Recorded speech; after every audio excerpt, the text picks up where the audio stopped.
கோவையில் சில்லறை மீன் விற்பனை சந்தைக்கு தினமும் 500க்கும் மேற்பட்ட வாடிக்கையாளர்கள் வந்து செல்கின்றனர். இந்த நிலையில் கடந்த சில நாட்களாக சந்தைக்கு வரும் வாடிக்கையாளர்களின் கைபேசிகள் மற்றும் மீன்கடை ஊழியர்களின் செல்போன்கள் காணாமல் போவது தொடர்கதையாகி வந்தது.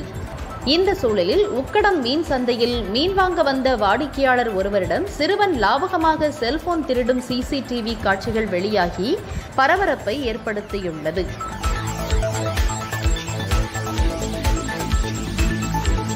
தற்போது பள்ளிகள் அனைத்தும் மூடப்பட்டு ஆன்லைன் வழியில் கல்வி கற்பதால் ஒரு சில மாணவர்களின் பெற்றோர்களால் செல்போன் வாங்கிக் கொடுக்க முடியாத சூழ்நிலை உள்ளது. புது மாதிரியான செல்போன் மோகத்தால் இதுபோன்ற செயல்களில் ஈடுபட தூண்டும் சிறுவர்களை மனநல ஆலோசகரிடம் அழைத்து உரிய பயிற்சிகள் மேற்கொள்ள வேண்டும் என சமூக ஆர்வலர்கள் தரப்பில் கோரிக்கை எழுந்துள்ளது.